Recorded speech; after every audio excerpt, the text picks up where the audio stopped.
On a late night with a clear moon and a cool breeze, a magnificent manor stood tall in the middle of the city. Hidden inside this dark manor was the flickering light from a candle in a lamp. It was a quiet library. A young boy was sitting on the floor, seriously reading a book. The rustling sound of pages turning. And outside, footsteps were approaching that room. A head of long, flowing platinum hair swayed in the breeze, where a person I cherished was sitting. Throwing open the door, that platinum-haired girl held a basket of pastries, her face beaming with a bright smile. Eddie, in this city. The boy heard his name called and turned his head to look. It's me. Are you reading again? He held the book, lost in thought, and didn't answer. My adorable Eddie, she exclaimed to herself. The girl gently sat down. Let's see, what book are you reading today? The correlation between planetary cycles and mathematics. She hesitated. What does that mean? She burst out laughing, reaching out to gently pat the boy's head. Oh, Eddie, you're so smart, aren't you? Perhaps the boy didn't like being disturbed. He said, don't bother me and go somewhere else. The girl replied gently, don't be like that, don't you miss me? Eddie, I even brought you a gift. Only then did the boy look up from his book. She offered the basket of pastries, exclaiming excitedly, it's your favorite. He took a pastry, slowly savored it, and said, but you always make this. His words made her laugh. But they're still tastier, right? Am I right? Really, they're tastier now, aren't they? He nodded, silently eating the pastry in his hand without replying. The girl was moved, her eyes shimmering with tears. He could be a little cold. She moved closer, gently kissed the boy's cheek, and exclaimed, you're just too adorable. Who do you take after to be so kind and lovely, Eddie? But he will surely be a wonderful, grown-up man. The girl laughed happily. My dream has always been to have a child as adorable as you. So why don't you become my son? The boy blushed, rubbing the spot where he was just kissed, and let out a small sound. The girl smiled brightly. Or, you can marry me when you grow up. Come to the capital when you're older. And I will marry you. He is the only source of happiness in my dull life in this city. The girl quietly watched the boy read. The story of the first time I met Eddie was like this. In a large room, Elia, could you go to Chastone and find my older brother for me, please? It was Tobias Winsington, commander of the Conalong Knights. He spoke shyly. The girl was looking in the mirror. She slowly raised her head to glance over, then continued what she was doing, her slender fingers slowly dabbing a powder puff evenly on her face. Are you ignoring me? I am Elia Eva Green, and he and I have been friends since childhood. She didn't take her eyes off the mirror in her hand. Elia asked coolly, what is this nonsense about me going to the countryside? Tobias replied, flustered, I'm too busy with work to go there myself. And besides, you don't have anything to do anyway. Hearing that, Elia looked up, crossed her legs, folded her arms across her chest, and questioned him. I have nothing to do. You're talking to the very glue that holds high society together. Do you know how many invitations I've received to balls and tea parties? Tobias lamented. That's not really working, is it? Please help me. He's the Duke of Chastone, so it's not like you two have nothing to do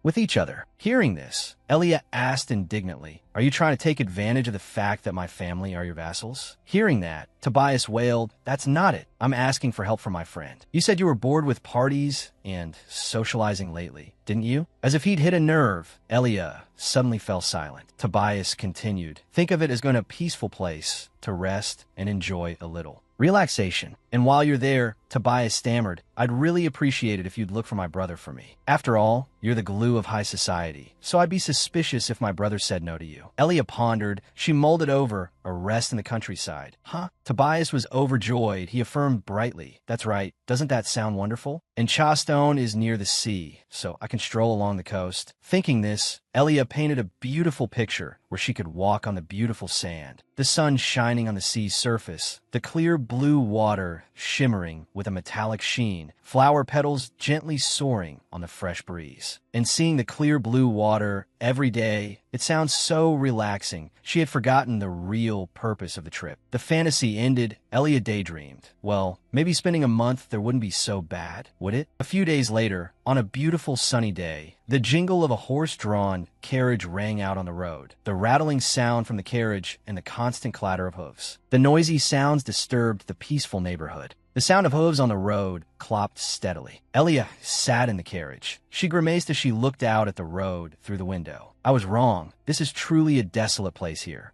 I know, it's a port city. So where are all the imported jewelry and fabrics from distant lands? An elderly man smiled kindly. Huh. Chawstone imports weapons and gunpowder. This is a city of knights. Elia rested her hand on the windowsill. She tilted her head and thought, I hate it. I can smell sweat here. The rattling sound continued unabated. Lady Elia, we have arrived. The jingling sound rang out once more. The carriage door opened. Elia slowly stepped down. I'll have to drag his duke back to the capital as soon as possible. The coachman respectfully offered his hand. Welcome. Elia thought, so this is the Wincenden Manor. A middle-aged woman came out to greet her. She bowed politely. It is an honor to meet you, Lady Elia. I am Susan, the head maid of the Wincenden Manor. The two of them went inside. In the hallway, Susan pointed towards a room. Allow me to show you to your room. Elia asked bluntly, where can I find the Archduke? That made Susan flustered. She hesitated within, Well, Elia thought to herself, I don't want to waste time here. Susan said, he is rarely present around this manor, and his grace does not sleep in his room either. Her answer shocked Elia. She was too stunned to speak. Susan continued, therefore we don't really know what his grace does all day. Elia was confused. Does that mean that I have to try and find him myself? Susan meekly agreed. Yes, my lady. A fire of indignation flared up in Elia. She clenched her fists and silently held a grudge. I'm going to kill you, Tobias. Perhaps he has an erratic temperament because he's a mage? But as the ruler of a city the size of Chawstone, he can't just hide forever, right? Elia mused to herself, but I've never even seen his face before, and I'm Tobias's best friend. The Wincenden family was originally a family of knights, but he was born a genius mage. He even became an archmage at only 17 years old. I understand why Tobias is discouraged to see such an outstanding individual hiding away in the countryside. Elia threw open the door and stepped out, burning with determination. All right, I'll find him myself, as wonderful as he may be. She arrived in front of a room, raised her hand to knock slowly. A steady knock-knock sound was heard. Excuse me. Then she pushed the door open and entered. Is this his bedroom?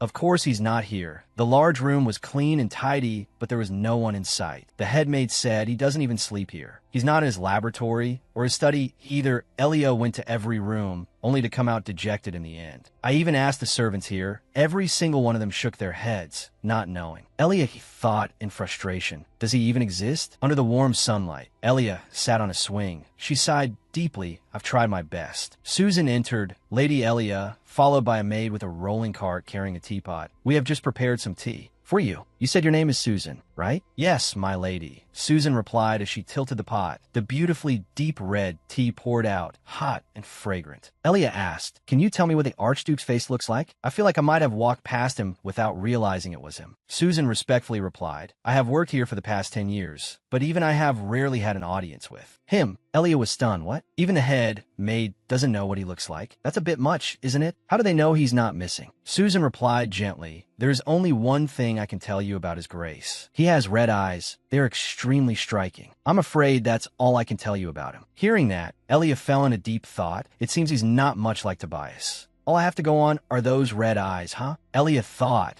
as she strode along. Maybe I should bring a rabbit back to the capital with me. Suddenly something caught her attention. Huh, who's that in the shadows? A small figure behind the curtain, a flash of red. The atmosphere was gloomy and frightening. Elia was delighted. I see red eyes. Is it him? Elia walked quickly in that direction, my lord. She hesitated when she saw the person in front of her. Why am I looking down? Standing before her was a young boy. Elia's head was full of question marks. She spoke up. Hello, who are you? He had fiery red eyes, which left a deep impression on me. Elia hesitated. Hello, who are you? Are you lost? She bent down slightly, and upon closer look, his child, he looks quite cute. His clothes look a little disheveled, but he has the air of a noble. Elia squatted down. She leaned in. My name is Elia Evergreen. I'm from the capital. You can also call me Eli, huh? Elia stopped mid-sentence. The boy simply walked past her and moved forward. Elia stood up and followed the boy. Where are you going? The boy continued to walk away coldly. Click! He opened the door and entered the room. Elia watched silently, wondering, is there something in there? Inside, Elia's eyes were met with a bookshelf packed with books and documents. Standing in a large room filled with similar bookshelves, she couldn't help but be amazed. My goodness, there are so many books in here. She wasn't very interested in books. Elia pulled out a small pouch, took out a red candy from it. Do you like candy? I'll give you one. The boy placed the book on the shelf and replied coolly, no need. Hearing that, she popped the candy in her mouth. All right, I'll eat it myself then. She said, you don't seem to be on guard against me, do you? My heart is as pure and kind as my appearance. I understand you need time to get used to me. The boy looked at Elia, his mouth agape, speechless, thinking to himself, what is she talking about? Whatever, thinking this, he turned and walked away. Elia leaned slightly towards the boy. She praised him silently. So cute. Reaching the bed, he dropped the book onto the mattress, then plopped down on the bed. Opening the book, the boy happily read it. Elia watched him intently from the side. At the same time, she exclaimed to herself, I didn't think I'd meet such a cute child in the manner of this boring countryside. Everything suddenly became much more fun. Thinking that, she burst out laughing. Elia asked the boy, what's your name? What is it? Hello. The boy scowled at being disturbed, frowning as he replied, Edward. He also felt annoyed. She's really persistent. Elia asked again, what was that? The boy said coolly, my name is Edward, and be quiet. I'm trying to concentrate on reading. Elia was stunned, repeatedly thinking about his name. Edward, Ed. Then she laughed cheerfully. Well then, I'll call you Eddie. He was startled to hear that. He must have been very shocked. Elia rested her chin on her hand happily. Eddie, even your name is cute. Eddie's mind was in turmoil. He continued to read, silently cursing to himself. Damn it. Whispers. It is said that if anyone looks directly into his eyes, they will be burned to death. Some people have died from looking into his eyes. That is why no one dares to say anything about him living in seclusion. We would be very grateful if you disappeared forever, Duke Winston. One beautiful morning, Elia called out cheerfully, Eddie, are you reading again? Eddie heard the call. He looked at her, but remained silent. Then he turned his head back to focus on the book in his hand and said, yes, why do you ask? Elia said, it's just that I really admire you. Is reading really that fun? Don't most children like to run around and play outdoors? Elia suddenly exclaimed, oh my. Taking a red-covered book from the shelf, she thought, I know this book. I remember it was very popular in the capital a few years ago. It's an erotic novel. I can't let a smart child like Eddie read such unhealthy books. Absolutely not. I'll take it with me then and read it in my room later. Elia closed the book and put it in her bag. From a distance, Eddie watched her actions with confusion. Elia turned back. She asked, Eddie, besides reading, don't you have any other hobbies? I can play with you if you want. Eddie was engrossed in his book. He replied, just be quiet. That's all I need from you. Elia laughed. You're such a little rascal. Suddenly she fell silent in thought, observing him for a few days. It seems he hardly eats or drinks anything, but he often carries cookies with him. Does he get them from the kitchen? Next time I'll bake a delicious batch of cookies. But shouldn't a growing child eat more nutritious things? Where are his parents anyway? Who would leave such a cute, skinny child? Alone? I was also often alone when I was little. I hated that. And then when I was old enough, I threw myself into high society. I try to fill my lonely heart with parties, food, dancing, and music. Compared to me, a smart kid like this, who doesn't make others worry and just spends his time reading, he could be doing so many more interesting things. Eddie stopped reading. He glanced away and spoke shyly. I can't concentrate when you keep staring at me like that. That's right. Elia was squatting, her hands propping up her chin, cupping her cheeks, and gazing at him intently, lost in thought. Elia exclaimed, oh, Eddie, I'm so glad you can grow up to be so capable and well-behaved. Hearing that, Eddie broke into a sweat. He whispered, what? Suddenly, Elia stood up straight, but a child should act like a child, impulsive and mischievous. Back then, I never had the chance to try all those things. Elia suddenly turned her face away, hiding her surging emotions. The scene suddenly became strangely quiet. Elia turned her back to the bed. Eddie watched her curiously. He thought, at first I thought she was a frivolous and materialistic person, but it seems she's a person with a lot on her mind. Elia had rarely been so quiet since meeting Eddie. She turned back. Her emotions stabilized. She said cheerfully, all right, get changed, Eddie, we're going out. Eddie was startled. He jumped, what, right now? Elia confirmed, yes. We're going on a date today. Hearing that, Eddie was too shocked to speak. His jaw dropped in astonishment. He exclaimed in confusion, what? On the open street, with a few people passing by, Elia and Eddie walked hand in hand. Eddie's tiny hand was enveloped by Elia's long, slender fingers. Elia looked fresh in a long purple dress. Do you want to eat something, Eddie? Eddie replied shyly, let's just grab a bite and go back quickly. Besides, do we really have to hold hands like this? Elia looked up at the sky. She seemed to be enjoying the atmosphere. We can't just casually grab a bite. This is my first date with a cute little gentleman. Let me buy you some delicious treats. Eddie retorted, don't call me a little gentleman. Elia called affectionately, sweetie, you're just so adorable. Why can't I praise you? Eddie replied angrily, I just don't want to be treated like a child. That's all. Hearing that, Elia laughed. So you want me to treat you like a man and not like a little boy, huh? She let go of Eddie's hand.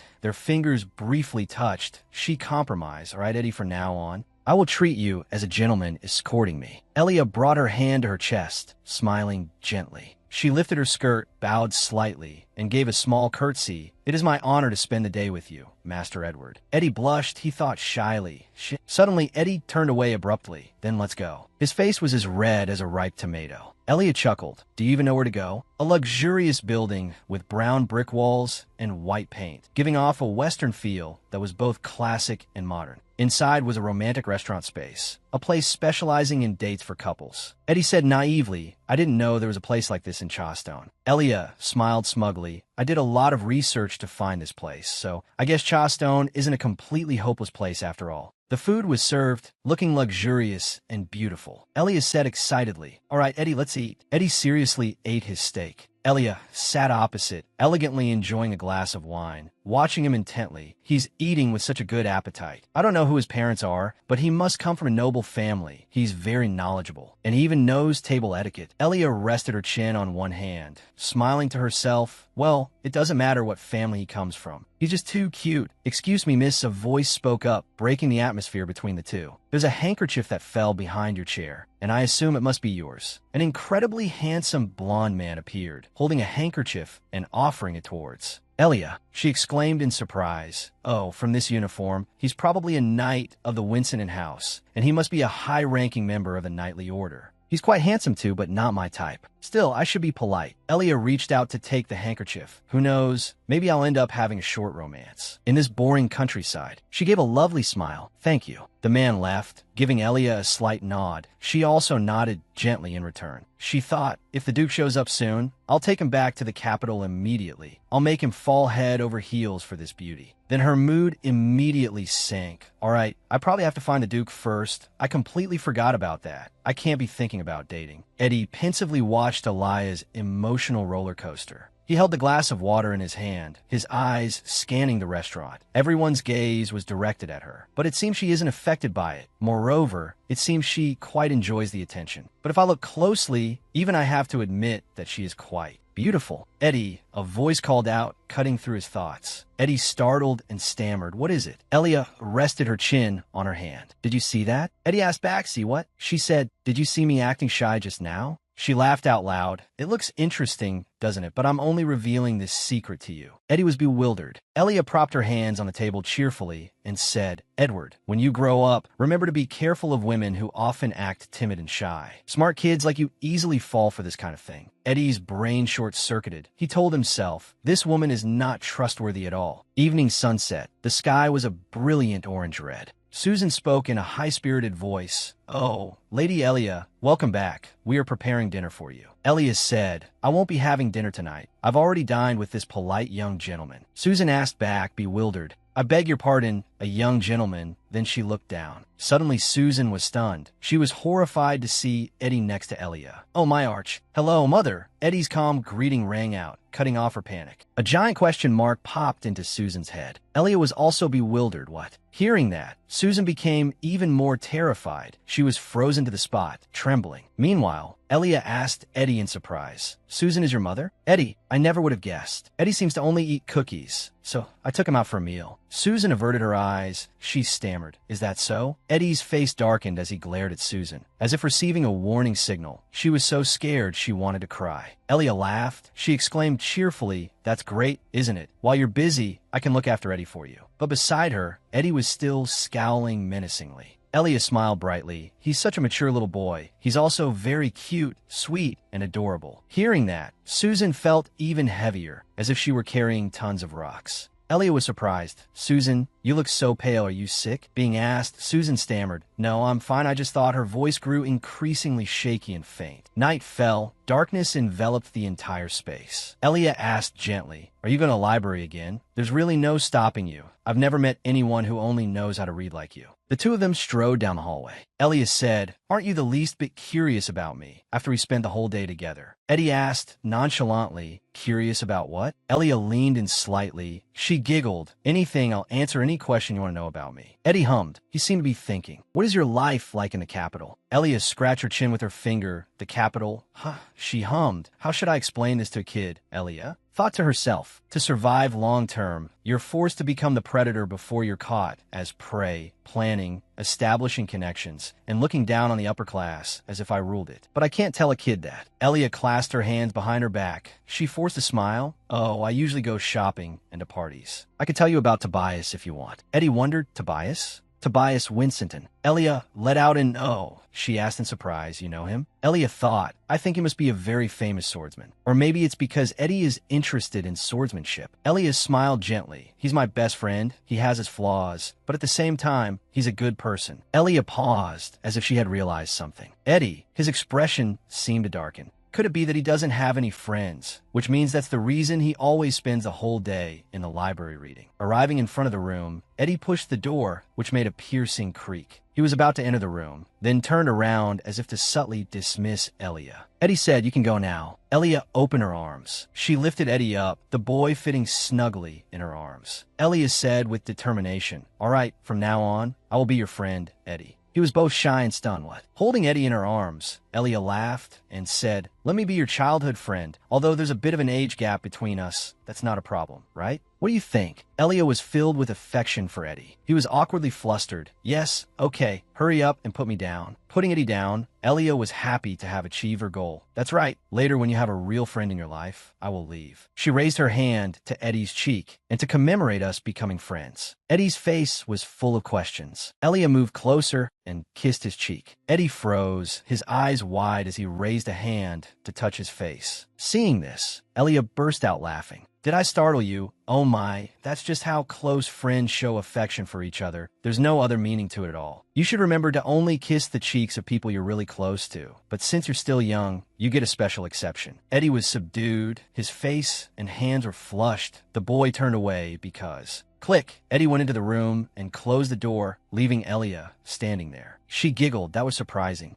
Late at night, a cart full of pastries was pushed rattling down the hallway. Susan brought pastries to Eddie, who was engrossed in a book. Susan hesitated. Young master. Eddie said, for the time being, just pretend you don't know my true identity. Okay, and remember to pay attention to your form of address when you're around Elia. Try to keep up with Edward. Susan was startled to hear that. She was flustered. I'm sorry, but how could I dare to address you? Eddie went back to his book. He cut Susan off. Just do as I say. Susan obeyed, replying, yes, young master. You may go now. Eddie spoke up. He sat reading on top of a cabinet, his shadow stretching long on the ground. Thud! The book was closed. Eddie had transformed into John. His handsome face was serene, but his red eyes made him look even colder. Draping a cloak over himself, John strode through the grounds with his long legs. His gaze looked upwards. A room had its window wide open. It seems that room is. Click! John jumped up to the window. The soles of his shoes made a soft sound as they touched the sill. He stepped inside. I knew it, but why in the world is there someone?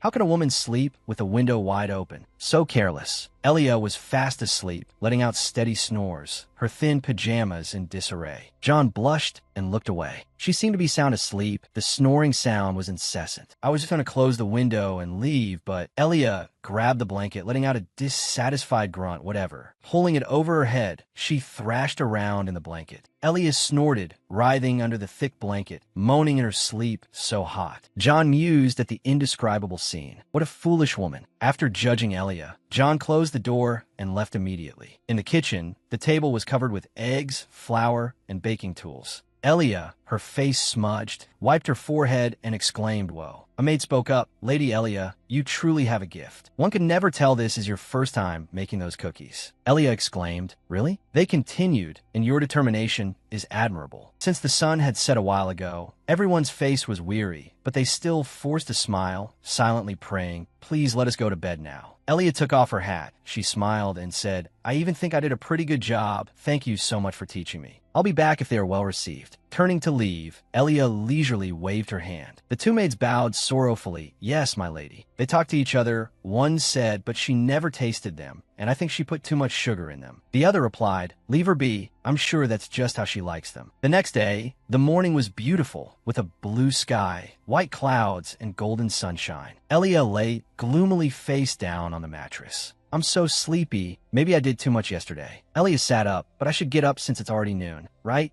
I should just get up and go win Eddie's affection. In the grand hallway, chandeliers and candles were hung decoratively on the walls and ceiling, creating a sparkling and luxurious space. A creaking sound was heard. Elia pushed the door open and peeked in. She said excitedly, "Eddie, are you waiting for me?" She cheerfully walked over to where Eddie was sitting and reading a book. Seeing this, he immediately said, "You shouldn't be so loud in the library." Elia exclaimed, "It's just the two of us here, isn't it? Have you had breakfast?" Eddie replied coldly, "It's already lunchtime. I hate lazy women, you know?" Elia sat down on a cushion, "But you don't mind lazy friends, do you? I had to fight my laziness yesterday to make something for you." Elia excitedly brought out a basket of cookies in all shapes of rabbits, bears, squares, and circles. "I made these cookies for you." Eddie's eyes widened. The basket of cookies seemed to have a strange attraction for him. The cookies seemed to sparkle and glow strangely in Eddie's eyes. "You made these yourself?" he asked. Elia smiled happily, gloating inwardly. He likes them. How adorable. Holding up a rabbit-shaped cookie. "Here, take a bite. This rabbit cookie looks just like you." Eddie immediately took it and took a bite. Like a bolt from the blue, Eddie vomited immediately. Elia panicked. "Oh no, are you okay? Help, someone help." The next day, Elia pleaded, "Eddie, you just need to take one bite, please." Eddie sat on the bed holding a book, his face sullen and wary. "I can't believe you expect me to do this again after yesterday. Aren't you ashamed?" Elia held up the basket of cookies, saying sincerely, "I'm sorry about yesterday. I tasted it this time. If it's not good, I'll never bake cookies again, I promise." Eddie eyed Elia suspiciously. Finally, he had a compromise. Taking a deep breath, Eddie picked up a cookie, took a bite, a crisp crunching sound. The sound of the cookie crunching and chewing. Elia asked expectantly, "How is it?" "Huh?" Eddie hesitated. "It's not bad." Hearing that, Elia threw her hands up, cheering with joy. What a relief. "This is the most useful thing I've done this year. I'm so happy." While biting into a cookie, crunching it in her mouth, Elia wondered to herself, "But when will I find the Duke? I wish I could focus on enjoying my time with Eddie. Who cares what happens to the Duke of Chawstone? I wish." Eddie looked up at her. Turning to the window, Elia said, "You could come to the capital with me. I don't think Chawstone is such a bad place now that I'm here, even if it might smell of sweat and be old-fashioned." Eddie lowered his gaze, thinking to himself, is she praising this place or cursing it? But I have to return to the capital in a month, and it could be a very lonely place. Even though I'm a trendsetter and surrounded by people all day long, I still feel empty inside. Elia raised her hand, and when I returned to the capital, she gently stroked Eddie's head. "I won't be able to see your adorable face anymore. I'll miss you so much." Eddie closed the book, then he reached out and took Elia's hand. "Don't go back there. Stay here with me." Elia was a bit stunned, slow to react. "Wait, this is..." She hesitated, suggesting, "Eddie, you're too young." Eddie's serious expression flustered Elia. She hummed, wanted to pull her hand from Eddie's small one, when suddenly there was a knock on the door. Knock, knock. Susan entered, holding a letter. "Excuse me, Miss Elia, there's a letter for you." Elia stood up. "Oh, for me? Who sent it?" Elia opened the letter. "Let's see." "Oh my..." Elia was excited. Her eyes lit up. Eddie couldn't help but be curious. He thought to himself, what is it? Why does she look so interested? Elia happily showed him. "Eddie, look, it's an invitation to a white party, and Opalyn is only a few hours from Chawstone. A white party is a place where everyone wears white." Eddie thought gloomily, "Even I know that." Elia continued, "I haven't been to a party in a long time. Oh, I'm so excited." She danced and hummed, looking very pleased to be invited. Eddie wondered to himself, didn't she just say she felt lonely and preferred Chawstone? Elia turned back, put a hand to her mouth, and said, "Unfortunately, minors can't attend, so you can't go with me.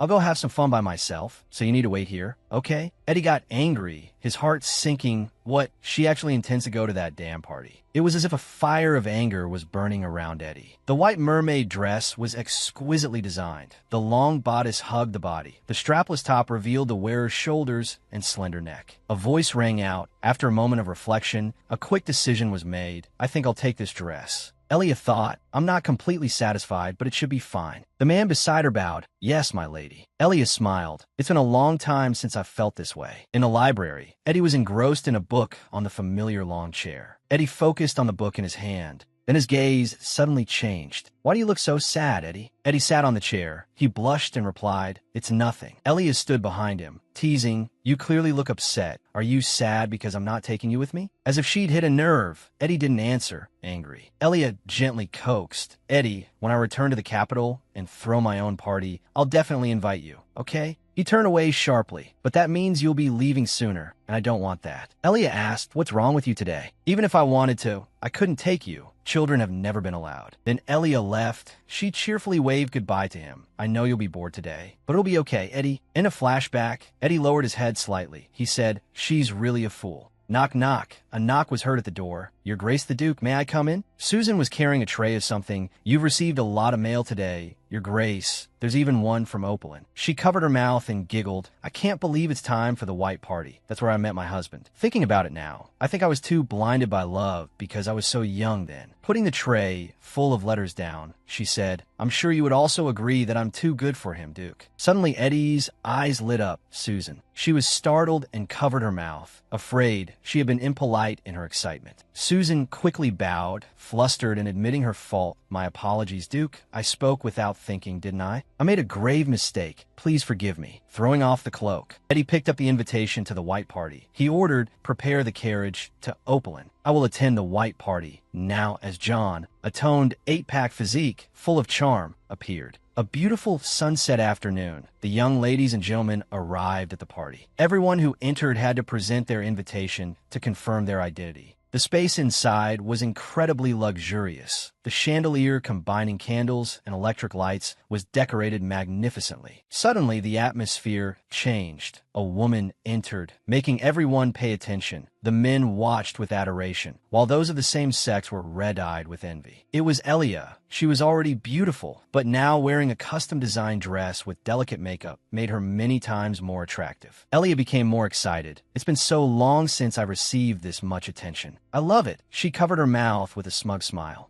A whispered call, Elia, over here. Anna appeared, waving friendly to Elia. Anna leaned close to Elia's ear. I know everything. I heard you're in Charstone looking for the Duke of Winston. The two went out to the balcony, under the beautiful romantic sunset. They chatted intimately. Elia exclaimed, oh my, have the rumors already spread? Anna covered her mouth and laughed. Who do you think I am? Elia smiled gently. Nothing gets past you, Anna. Hearing that, Anna replied, that's the only way I can survive here. So have you found him yet? The sudden question made Elia choke on her saliva. She thought with a start, that's right, I'm there to find the Duke. I completely forgot about it because I was too busy having fun with Eddie. Anna put her hands on her hips, looking at your face. It seems you haven't, right? Elia didn't answer directly, but asked back, is that what you expected? Anna replied, of course. He's famous for never showing his face anywhere. They chatted comfortably, unaware that countless eyes were watching from inside. Elia answered Anna, why is that? Is he like a princess trapped in a tower?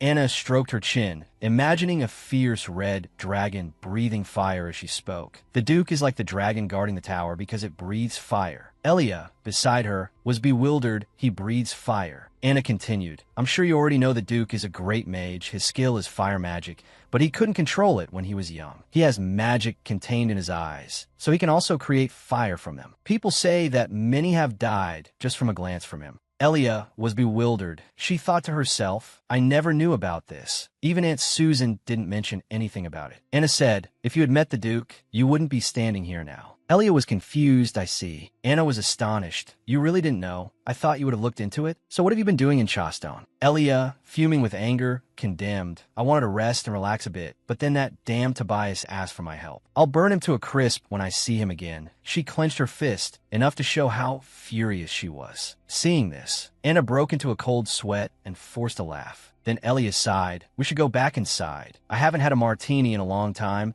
I've been holding back on alcohol for an adorable boy, she said and turned to go inside. Returning to the luxurious and noisy space of the party, Elia stood in the middle of the hall, surrounded by men and women wanting to make a connection. They politely made offers. Would you like another drink? My lady, I know a wonderful restaurant. If you'd like, which shops do you frequent, my lady? I would love to accompany you next time. Did you see that dress? The barrage of invitations made Elia frown. This is so annoying. She silently expressed her feelings, breaking away from the surrounding crowd. She handed her half-finished drink to a servant. Seeing this, Anna asked, where are you going? Elia turned back. She smiled gently. I'm going outside for a bit of fresh air. The night air was cool and quiet. Elia walked alone, barefoot on a path paved with imitation stone tiles. Placing her feet on the cool tiles, she left her exquisite and beautiful heels behind. I thought a party would be a nice change, but I was wrong. I wonder how long I've been walking, looking up at the sky and breathing the air. Tonight the moon was bright and clear, tiny bright stars scattered across the sky. Elliot took a deep breath. I miss Eddie so much. Suddenly, there was a sound. She turned around and called out at the same time, Anna. John was approaching her. He wore a simple, long-sleeved shirt and trousers that accentuated his long, slender legs. Elia saw it wasn't her friend. She was disappointed and a little flustered. John is so handsome. He exudes a cold but also very elegant aura. Elia was stunned. She wondered, who is he? Click! The shoes Elia had left behind were placed neatly in front of her feet. Here are your shoes.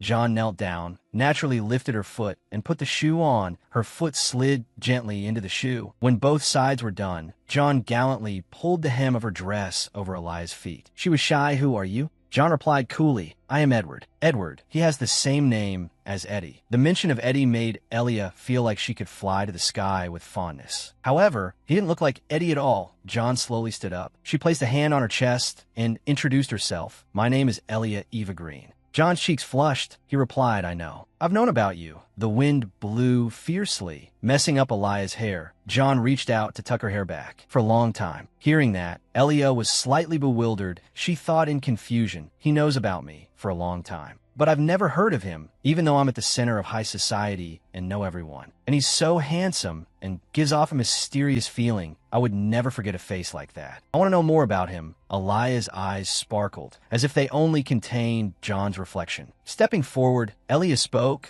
I appreciate that you know who I am, but I know nothing about you. Can you satisfy my curiosity and tell me more about yourself? John asked back, you want to know about me? Elia raised her hand, yes. All right, go on. Where are you from? John was pensive. He didn't answer Elia's question. Not yet. John uttered a short phrase. Then he took her hand, his long, slender fingers intertwining with hers. Elia was startled. He's holding my hand. Leaning his face close to Elia, I can't tell you anything about myself yet. Their intertwined hands held tight. Elia smiled. She shyly compromised. All right, I'm sure you have a good reason to hide your identity from me. Elias squeezed his hand. I don't really like men who are too predictable, but I also like discovering secrets, so keep that in mind. Late at night, the moon shone high above, though its light was faint amidst the pitch-black sky and the tiny stars around. It made it seem so brilliant and sparkling. Elia and John sat together on a bench on the grounds. Elia exclaimed, well, it's a shame that you already know so much about me. John replied, you think that's unfair?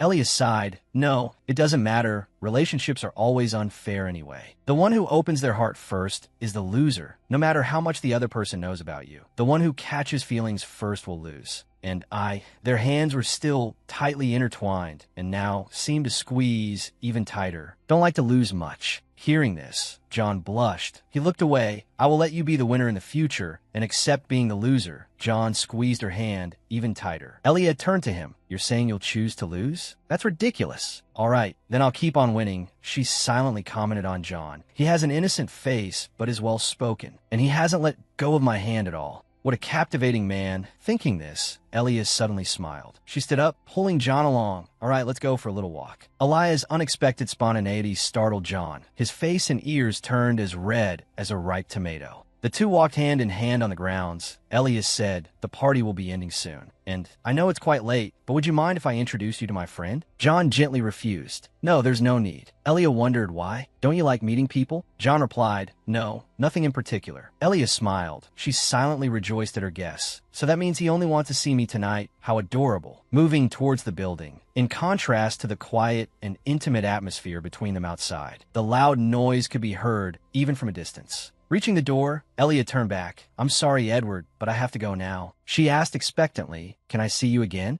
John was shy. He couldn't look her straight in the eye. I live in the East. Elia's eyes widened in surprise. Huh? You're just like that kid. Hearing that, John asked sulkily, who are you calling a child? Elia forced a laugh and waved her hand. Oh, I'm sorry. You resemble an acquaintance of mine, never mind. That came out because I feel like I'm talking to Eddie, she thought, but his reaction to that and his appearance remind me of Eddie. Is that you? Elia, amidst the noisy space from inside the door. A chirpy voice called out, is that you, Elia? Elia was startled. Oh, that's Anna. She quickly turned back. Edward, please tell me where we can meet again. tell me before more people come. In contrast to Elia's haste, John calmly replied, you just need to be there. Then he stepped, turned on his heel, and turned around. Turning back, John said, I will come find you. His figure against the sparkling starry sky, with a shooting star passing by, looked so handsome and poised. Finishing his words, John left, the sound of his shoe heels clicking on the ground. Elia was bewildered. She called after him. What? Wait. Just then, Anna appeared behind her. Oh, there you are, Elia. I was looking for you. Why are you staring into the air? Elia was stunned. She hadn't processed what had just happened. Elia said, it was a mysterious man. Anna asked, confused, What are you talking about? Are you drunk? A beautiful morning back at the Winston mansion. Elia angrily chewed a cookie, the sound crunching loudly. Elia devoured the cookie. Eddie sat beside her and asked, didn't you make those cookies for me? Elia chewed resentfully. Sometimes I have to eat something sweet too, you know? Clutching the basket of cookies, Elia thought to herself, seriously, who is he? Didn't he say he would come see me? Mulling over the taste of the cookies, she kept thinking about the man she met that night, but I haven't heard anything from him. She was determined. I don't care if you're a man or a woman. You have to keep your promises, understand, Eddie? Eddie was completely confused. What are you doing now? Clenching her hand into a fist, she said angrily, not keeping your word makes you a bad person, and I don't want you to become someone like that. Seeing this, Eddie lowered his gaze to his book. He muttered, you're so stupid. Elia whipped her head around. What did you just say, Eddie? Eddie replied nonchalantly, I said that you're so stupid. Elia hugged Eddie. She ruffled his hair messily. Listen here, kid. Do you know you just provoked a sleeping dragon? Eddie, helpless, could only protest verbally. Let go. Elia laughed cheerfully. Your cuteness makes up for your words, kid. Eddie huffed. I said it because you really are stupid. Elia was angry. What? In the room, on the pink chair, Eddie was reading a book and secretly glanced at Elia with an infatuated look, then mused, just look at her. How could she be so unguarded? He reached out and gently touched Elia. At that moment, Susan suddenly entered and spoke, causing Eddie to turn away in confusion. Excuse me, Miss Elia, Eddie. Then Elia slowly woke up and asked softly, Aunt Susan? The headmaid replied kindly, I'm sorry, my lady. Did I wake you? Elia answered cheerfully, no, it's all right. Susan continued, a lot of letters have been sent for you again. Hearing this, Elia exclaimed, I'll check them right now. Suddenly, she angrily threw the letters up in the air. Elia crushed the letters in her hand, muttering, he didn't send me anything. She thought to herself, I've actually been rejected. I've never been rejected once in my life. At this moment, Susan casually rummaged in her pocket and said, wait, there's one more letter for you that I set aside. Elia took the letter with anticipation. Maybe this one is from Edward. The letter's content was, have you found him yet? Signed, Tobias. The letter made Elia think that she wanted to tear it to pieces. I really should. I haven't heard anything from Edward. She sighed, plopped down, and muttered, I still have to find the Duke. Her words made Eddie and Susan startle. Eddie asked gently, what will you do when you find the Duke? Elia answered without thinking, I have to bring him to the capital because some people are looking for the Duke, though that has nothing to do with me. Eddie hesitated and wondered, if the Duke says he doesn't want to go, what will you do then? Will you try to force him to go with you? Hearing that, Elia was taken aback for a moment. Then she still answered that, it will depend on the Duke's decision. I don't want to force someone to do something they don't want to. And I have no right to decide what the Duke will do with his life. I will respect his choice. Eddie felt secretly pleased hearing that. Suddenly, Elia showed a pensive expression and continued, but if he refuses to go to the capital, I will go back alone and say no more. Eddie now showed a panicked expression. He thought to himself, Elia might leave. Isn't it too soon? Elia noticed Eddie's anxiety. She patted him and comforted. Do you want me to stay here, Eddie? He immediately answered, yes, so don't go. Elia showed an awkward expression. Huh? He's so direct. She laughed and hugged him tightly, exclaiming, oh, Eddie, don't be too sad. I'll come back to visit you. You're so cute. Eddie angrily pushed her hand away and stood up. He affirmed painfully, that means you'll still leave. With that, Eddie opened the door and left, which made Elia call out worriedly, Eddie. He wandered late in the dark without any particular direction. Eddie just kept walking unconsciously. He recalled what Susan had said. I will do what I can to ensure that Miss Elia stays at the manor, Your Grace. You don't need to worry about her. Eddie muttered as he opened the door, who's worried? Who said I was worried about her? He thought to himself, I'm just having some fun with her because I'm too bored. Anyway, all she does is bother me. After all, I'm always alone. Eddie showed a fleetingly sad expression as he looked at the water's surface. Next, he took off his clothes with the intention, I'll go take a bath. At this moment, he grew larger and moved to the lake. As he was about to take off all his clothes, he discovered someone was in the lake, which startled Eddie. From a distance, Elia asked blankly, Huh? Who's there? She stood up and called Eddie. At this moment, the Duke was terrified. He created a lot of fog and worried. Has she lost her mind? How can she stand up like that? Eddie blushed and screamed internally. What should I do? Is she trying to come over here? Then a voice called out, Oh, little young master, making him turn around in fear. Elias saw Eddie and cheerfully invited, Are you here to bathe? Do you want to bathe with me? Eddie, having timely shrunk back down, shouted no. Elia showed an amused expression and said, Is that too much for you? I can leave then.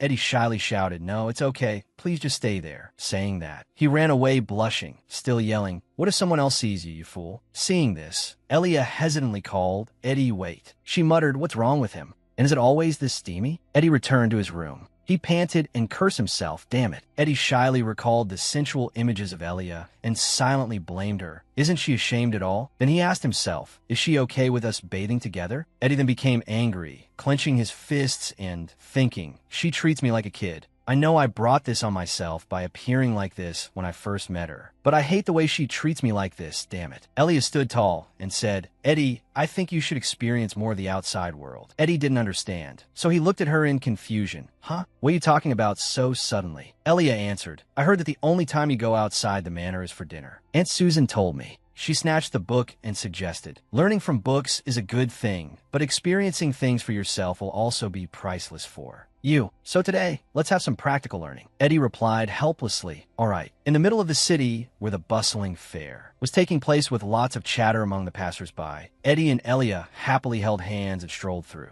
the fair. A moment later, she looked at Eddie with amusement and asked with a smile, Is the cotton candy delicious, Eddie? He held the cotton candy and ate it awkwardly, replying, It's very sweet. Elia screamed internally. He's so adorable. Just look at those cheeks and that little hand. Eddie noticed Elia staring at him intently and felt very confused. So he spoke up and asked, Why do you keep staring at me like that? Elia replied nonchalantly, I was just thinking about how I can't wait to have children. This made Eddie choke immediately. She worriedly came closer to ask, Are you okay? Do you need any help? He quickly replied, I'm fine. You must really like children. Elia chattered happily. I love little kids. I've always loved them since I was a child. I've always dreamed of having a family since I was even younger, so I would make Tobias play house with me, and I even learned how to take care of children. I will definitely have a lot of kids. Enough to form my own team of knights. Eddie asked helplessly, Isn't that too many? Just one would already be tough on your body. Elia replied, not bothered at all. No, I know that children need siblings to experience things with. Eddie played along. Then just two, and you'll need to recover fully after giving birth. Elia started to feel frustrated. Why am I talking about this with Eddie? And how does he even know about this? She sighed. You might not know this because you're too young, but you can't make a baby by yourself. I'll need to find a man to marry and have children with. After saying that, an image of the Duke appeared in her mind. Elia suddenly became angry. Edward still hasn't written back to me. Damn it. Suddenly she shouted, Eddie, let's go for another walk. Under the twilight of the sunset, Elia looked at the sky and exclaimed, Is the sun already setting? Have we been out for that long? Aunt Zissel agreed to meet us here, but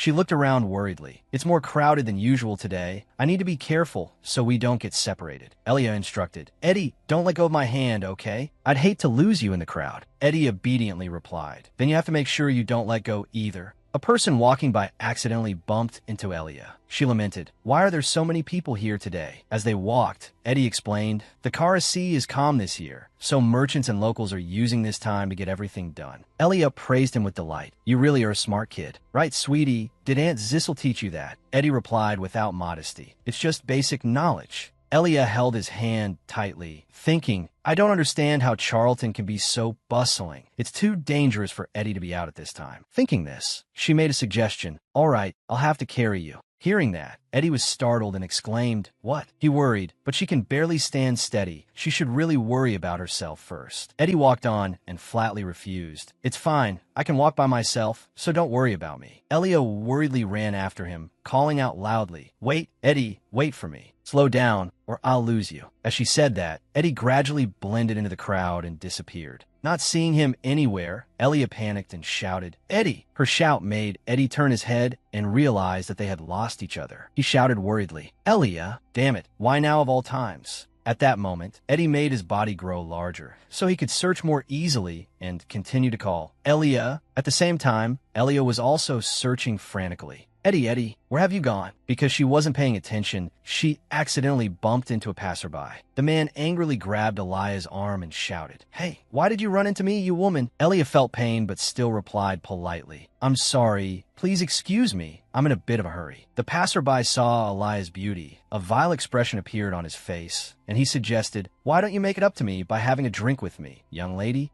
Elia warned patiently, "Let go of me." The man, unafraid, continued to entice her. "Being stubborn like this won't do you any good." Elia still protested. "Stop it." The passerby wouldn't let her go and continued with his sweet talk. "I've heard that when a woman says no, she means yes. Don't be so stubborn." Elia angrily broke his arm and shouted, "I said let go. Prick up your ears and listen, you scumbag. I'm looking for a lost child right now. A 5-year-old child is lost." The man, terrified, whimpered, "My arm." Elia continued to warn, "Do you understand? Of all the people here right now, I'm the last one you want to mess with. And when a woman says no, it means no. Do you hear me? So don't you dare misunderstand. Now, if you value your life, get lost." The man, once released, quickly fled in fear. At that moment, Elia turned and continued her search. "Eddie," she worried, "where could you have gone?" She ran past Zian. Seeing her searching for him while crying, he quickly grabbed Elia's hand to stop her. Not knowing who it was, she angrily turned her head and shouted, "Who is it now?" Elia was surprised when she realized, "Edward." Elia thought to herself, "The person I've been waiting for is now standing right in front of me, just as he promised. But right now, that's not important." She spoke coldly, "Edward, it's good to see you again, but right now, I don't have time to talk." "To you." Elia covered her face, saying helplessly, "I've lost a little boy, and I still haven't found him, so let's meet another time." With that, she turned to leave. At that moment, Zian held her hand back and said, Let's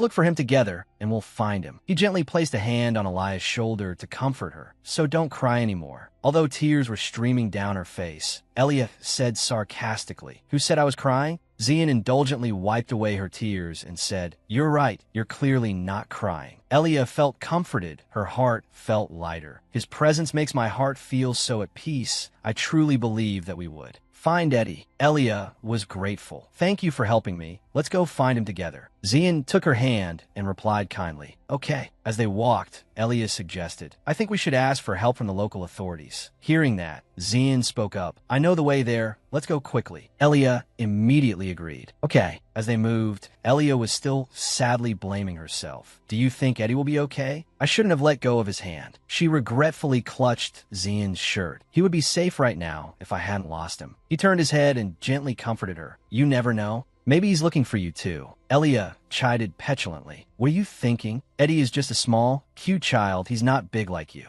He wouldn't even think of looking for me because he doesn't like crowds." Hearing that, Zian chuckled in a teasing tone. "Is that so?" Elia realized his teasing tone and became very embarrassed. "What are you laughing at? Are you looking for a fight?" Zian chuckled to himself and replied, "No, not at all. You must really like that little boy." Elia answered hesitantly, "Well, I know. There's no child in this world like him. That's all." She spoke while crying silently. "I can't believe I lost a little angel. I'm such an idiot." Hearing this, Zian tried his best to hold back his laughter. Elia felt she was being laughed at and said curtly, "Are you laughing at me again?" Zian felt threatened and immediately changed the subject. More importantly, "We've arrived." Elia walked in, opened the door, and spoke up, "Excuse me, we've lost a." Facing her call were two men who paid no attention and were laughing and chatting. "Did you see her butt?" Elia said patiently, 5-year-old boy. But still, no one paid attention to her and continued to laugh and chatter. He gambled all his money away. Seeing this, Elia got angry and shouted, "Excuse me, is anyone listening to me?" Someone heard and spoke up. "What was that?" "Ma'am, miss, who the hell are you?" Zian was stunned seeing this scene. He thought to himself, "They aren't the guards I know." Elia was still shouting curtly, "I just said I lost a 5-year-old child." But despite her worry, they just laughed in response. "Heard you, we're off duty. So go ask the other guards come back next time. It's fine." Zian observed the situation and thought in frustration, have you all become this terrible? Elia angrily turned to leave, but still let out a reproachful comment. I must be a fool for expecting the guards to rush out just because this is the City of Knights. I'll go to the Queen's Center Kano and ask the knights there for help. Let's go. Zian saw she had gone outside and quickly slammed. The door shut. The drunks at the local authority office saw this and wondered, why are you still here? How many times do we have to say it's not our business? If you have a problem with it, take it up with the government, but I doubt you can even get to them. He spoke coldly, his eyes seemingly shooting sparks. I am your government. The drunkard jeered without fear. What? What nonsense? A spark immediately flashed by.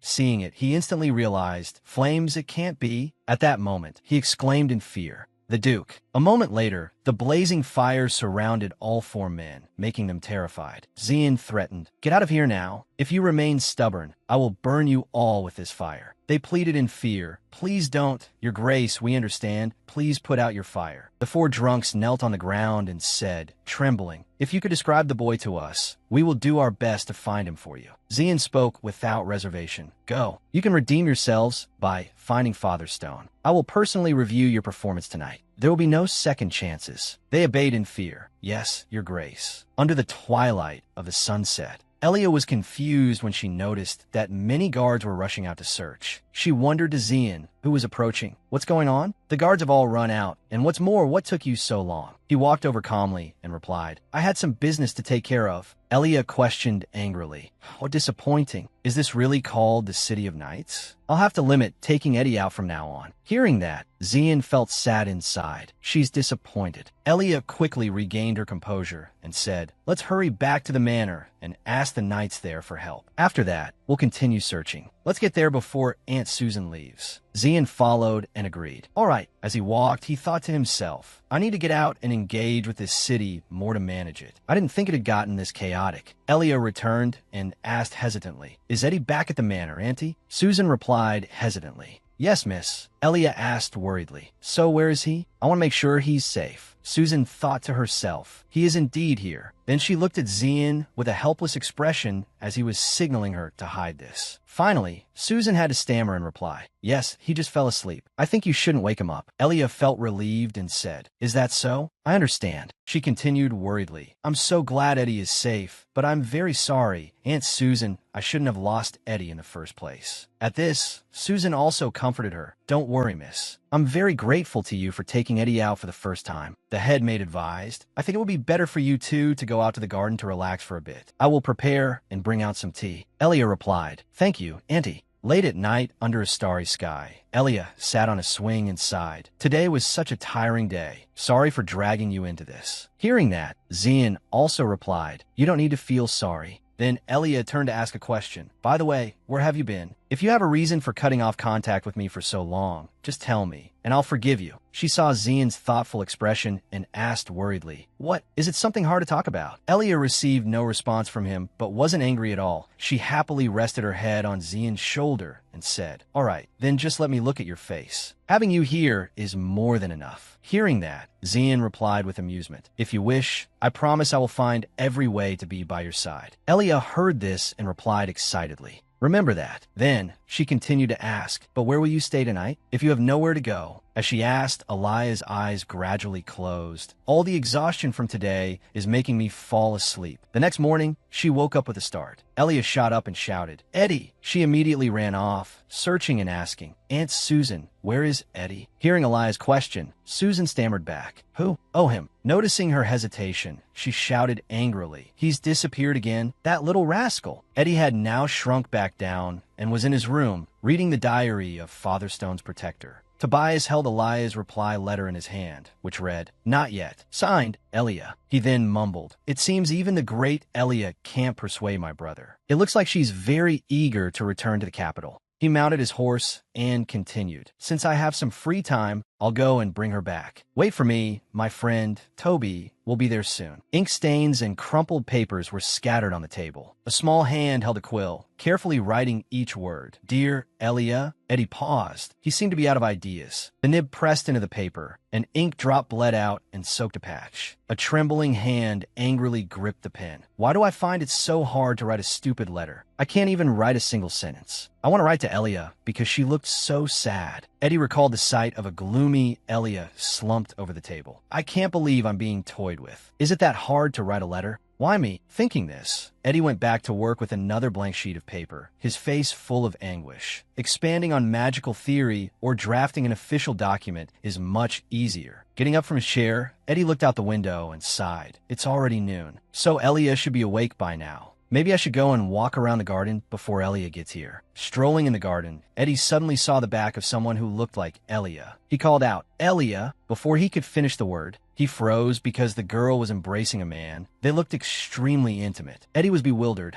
Elia raised her hand to the man's face. Did you really miss me that much? The man turned out to be Tobias. He gently stroked her head, smiling and saying softly, "It's just, why are you acting like this? It's not like you at all." Eddie saw this scene from a distance, and he seethed with anger. What is that? What's going on here? Who is that with Elia? Elia wrapped her arms around Tobias's neck. She giggled. And look at this tight outfit. I told you not to dress like this. Tobias laughed in reply. What about it? Do you know how to be frugal? If it bothers you that much, just marry me, and you can choose my clothes for me. Elia hummed and then replied, No. Suddenly Tobias looked up, breaking into a cold sweat. Is it just me? Or is it getting hot in here? Looking to the side, Tobias was startled in amazement. Brother. Eddie was burning with a fire of indignation. He looks much younger, but it's definitely him. Tobias called out, Brother. Elia rushed over to Eddie. Eddie, you came to the garden. Embracing him tightly, Elia was filled with tenderness and affection. You came here to see me, didn't you? You're so sweet. That action seemed to have calmed Eddie's anger somewhat. He shifted into a state of shy delight. Tobias was extremely shocked to see this. His jaw dropped. Elia turned towards Tobias, pointing at him. That big man is Tobias Winston. He's the childhood friend I told you about. Elia noticed Eddie. There's a smudge on your face. There's ink on your face. Were you studying? Wiping at the ink stain with her hand, Elia said, I can't wipe it off with my hand. Let me go get a wet cloth. With that, Elia immediately stood up and left. I'll be right back. Eddie, play with Tobias while I'm gone, and I'll bring out the cookies I've baked. Eddie faced Tobias and replied, All right, Tobias said cheerfully. Brother, you look like... Before Tobias could finish his sentence, a ball of fire shot towards him. Terrified, he dodged to one side. Tobias was so scared he wanted to scream. A ball of fire shot past him with terrifying speed and powerful force. The fireballs continuously flew towards Tobias, attacking him from all directions. Tobias dodged while crying out in misery, Brother, why are you doing this? Is it because of the family title? I told you I don't care about that. Are you really trying to kill me, right? Now, grabbing the small hand that was emitting powerful and threatening magic, Tobias pleaded, Come on, brother, please have mercy on me. With tears and snot all over his face, Tobias whimpered, Are you sad it took me so long to find you? Why are you doing this to me? Eddie said coldly, Get up, stop crying immediately. Tobias brushed Eddie's hair back. I was just so happy to see you after such a long time. Did I upset you somehow? Eddie replied nonchalantly, No, you haven't done anything. Tobias questioned, Then why? Eddie interrupted, Elia doesn't know who I really am, so I need you to play along right now. Tobias let out a bewildered, Why are you kneeling in front of Eddie? Tobias, a voice called out from behind. Tobias slowly stood up. He hesitated. Eddie spoke up to save him. He was showing me how to take an oath. Ed, you're curious about that? You're so curious, Eddie. Placing the cookies and tea on the table, Elia looked up. Come here. Let me wipe the ink off your face. Your skin is so soft, Eddie. Eddie crossed his arms, blushing and letting out a shy sound. Tobias witnessed it all, crying tears of anguish. He just threw a fireball at me, but look at him acting all innocent in front of Elia. It's so unfair. Elia picked up a cookie and fed it to Eddie. I made oatmeal cookies today.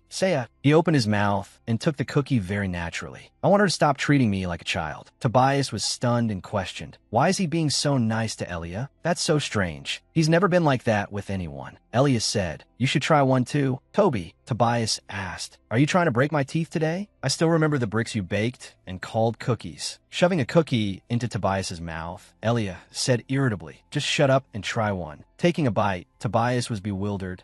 You can actually make something edible. It's pretty good. Elia smiled smugly. I'm not the same Elia I used to be. Tobias, Ed, you say you're ready to get married now. If you don't have a prospect, you can always choose me. Elia said coolly, no. However, Eddie was not so calm. He was burning with fire, his murderous gaze fixed on Tobias. Tobias was startled, panicking internally.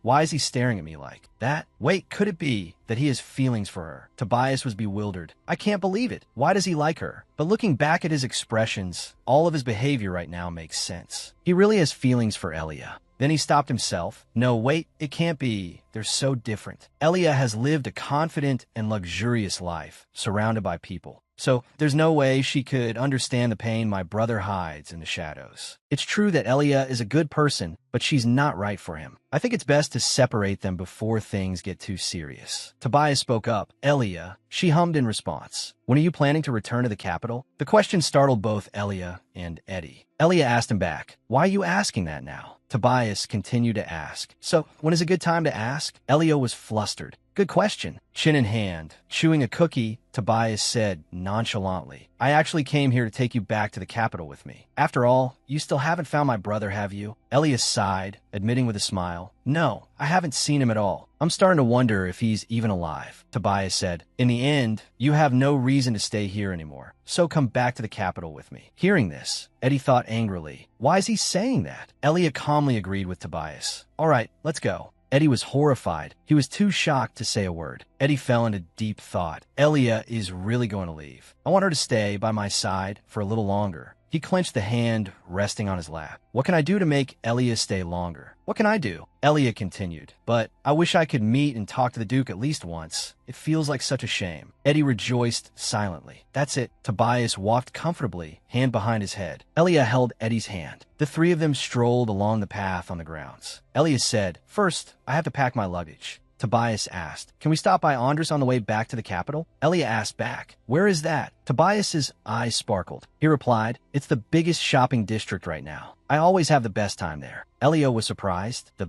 biggest shopping district? I've never heard of it. Wait, is that where you get those weird clothes? Tobias retorted, what do you mean? Weird? They look so cool. I bet you'll fall in love with the place the first time you set foot there. Elia snapped, be quiet. That will never happen because we're not going there. Eddie's hand, which was holding Elia's, suddenly tightened its grip. Elia was startled. She suddenly remembered Eddie was still there to— oh my. She knelt down, gently touching his cheek. Don't be sad, Eddie. I'll come back often to see you, okay? Eddie lowered his head, a dark smile playing on his lips. Elia's voice from earlier echoed in his head. I wish I could meet and talk to the Duke at least once. Night fell. In the wide, dark, empty corridor, a man was patrolling with a lamp. A tall figure appeared in front of him. The man spoke doubtfully. Your Grace? Bringing the lamp closer, the face and figure became clearer. The man shouted, who is it? Lifting the lamp, Zian's face was clearly visible. The man exclaimed in shock. Good heavens! Elia dropped her suitcase. Say that again. She exclaimed. The Duke appeared last night? But why now? I've already packed my bags. The servants were all gathered here. The man who had encountered Zian last night confirmed. Yes, miss, and the other servants also saw the Duke. Elia said, all right, but the important thing is, where is he? They hesitated. Well, Elia threw open the doors to all the rooms. He's never in his study. He's also never at the training grounds, and he's also never in the hallways. Elia was frustrated. What kind of person is so fickle? Are all mages like this? I've looked everywhere, all around the manor, but I still haven't seen him. Either he's avoiding me or something. Tobias asked back, do you want to see him that badly when you've already finished packing your bags? Elia sighed. So many people have said they've seen him. I want to see him before I leave. Even though people say they saw him at night, I think I might be able to catch him during the day. But maybe not that lucky. So why don't you stay here a little longer? Eddie offered an opinion. Elia rested her chin on her hand and happily agreed. Okay, I think I can if the Duke is really here. I won't want to leave until I meet him. Hearing that, Eddie suddenly looked down, his small, fair face blushing.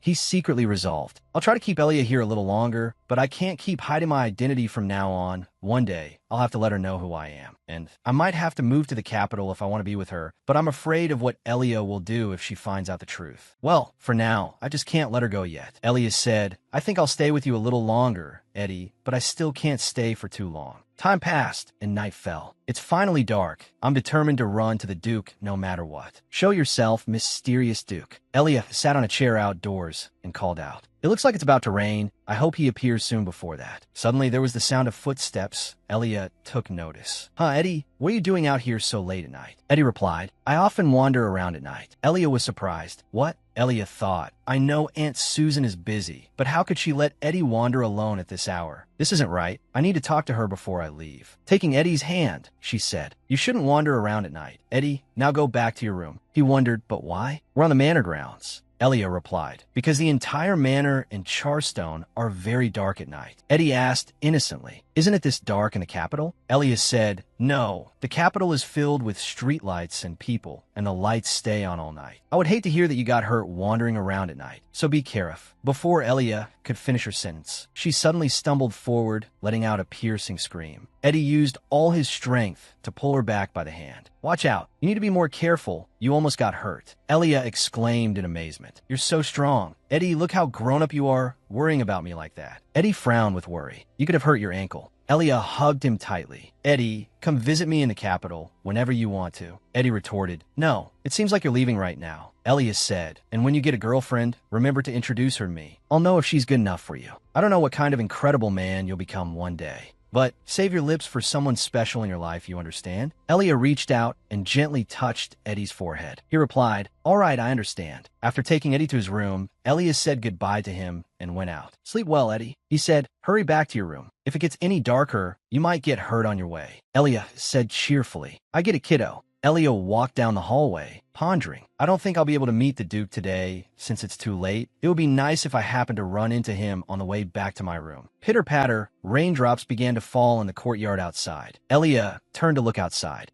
Is it raining? What bad luck. I have to walk through the garden to get to the east wing. Why'd it have to rain right now? Running through the rain, Elia thought, "Oh, I guess I'll have to be more careful. Oh, the rain is making the stone path slippery." Suddenly, Elia screamed. She had slipped. As she was about to fall backward, a steady arm reached out to support her back. A tall, elegant man with an umbrella in his hand had been standing behind Elia since who knows when. He said, "You need to be more careful. You almost got hurt." Elia uttered in astonishment, "Edward, a beautiful morning." A sound rang out. "Toby, yes?" Elia asked, "Have you ever heard of someone named Edward?" Tobias asked back, "Edward?" He thought, that's John's middle name. But there's no way she's asking about him. "Are you talking about that little kid?" Elia denied. "No, I'm just asking if you know anyone else with a similar name." Tobias said, "Then no, I don't." Elia asked again, "Really? But I'm sure that person lives in Charstone." Tobias wondered, "Who is it?" Elia said nonchalantly, "I was just thinking about someone recently." Tobias was startled. What? He thought to himself, maybe Ellie and John were never meant to be from the start. Should I feel relieved or not? Here, they approached a table and chairs in the middle of the woods, sitting opposite each other. As he sat, Tobias asked, "What does he do? Does he live here?" Elias said, "I don't know. I only know his name and gender. He won't tell me anything else." Tobias exclaimed, "Well, there are many men with names like that. Why are you so interested in someone like that?" Hearing that, Elia replied shyly, "I just have a feeling that he's a good person. That's what I've noticed." While pouring tea, Tobias said, "If he gives you that kind of feeling, then he definitely can't be that bad. But if he doesn't tell you anything about himself, it means he doesn't want you to know." He thought, Edward, he usually avoids talking about himself, but he never hesitated when expressing his feelings for me. But even so, a relationship based only on a name is truly fragile. It can't possibly last once she returns to the capital. Her conflicted expression makes me think she's quite interested in this person. Now, I really want to know who he is. He continued, "Ellie, just ask him all your questions the next time you see him, even if he tries to avoid them. Hiding things about himself from you is unacceptable. If he refuses to tell you everything, then he's not worth your time. Or if you bring him to me, I'll be able to see his true face." Elia crossed her arms. She chatted cheerfully. "What? You can't even figure out what to wear." Tobias said decisively, "Just bring him to me. I can get a better sense of him." Elia answered him, "Regardless, I was planning to do that. If he deliberately avoids it, I'll end things." She raised her teacup, "But thank you for your advice." Before she could finish her sentence, Elia's gaze suddenly caught something. She let out an ah. "Eddie!" Elia exclaimed joyfully, welcoming the small figure that was approaching. "You look so tired. Eddie, is something wrong? Did Aunt Susan scold you for something again?" Cupping his chubby face, Elia lovingly caressed him and asked. Eddie replied, "No, it's nothing. I'm probably just a little tired." Elia asked with concern, "What have you been doing these past few days to make yourself so tired? This is so sad." Eddie silently answered her question in his thoughts. I've had to live 3 different lives, but I can't say that. Tobias suddenly came up from behind, ruffling Eddie's hair. He scowled and said in a sharp voice, "Don't touch me." Tobias hugged Eddie's head, pressed his cheek against it, and said cheerfully, "Oh, so cute. I want to hug this kid all day." Elia wondered, "Since when did you two get so close?" Tobias pinched Eddie's cheek. He smiled brightly. "It's just a guy thing. I think the little boy here needs a big brother, right? Don't you think so?" Eli. His cheeks were being tormented and squished. "Who am I by Boer?" A rough translation of Eddie's words is, "Who is my big brother?" Tobias leaned in and whispered in his ear, "Come on, cooperate if you want to keep Elia from harm, right? I'm trying really hard to help because I care about you a lot." Eddie growled, "Get out of my sight before I turn you into—" "This kid is so adorable." Lifting Eddie high up, Tobias shouted, interrupting his warning. Eddie roared in anger, "Put me down." Tobias stubbornly pretended not to hear, completely ignoring him. "Come on, Eddie, call me big brother." Meanwhile, Elia calmly sipped her tea slowly. Leisurely, night fell. The bright moon illuminated the sky. Outside the gate, Elia, in a beautiful and elegant pink dress, was waiting.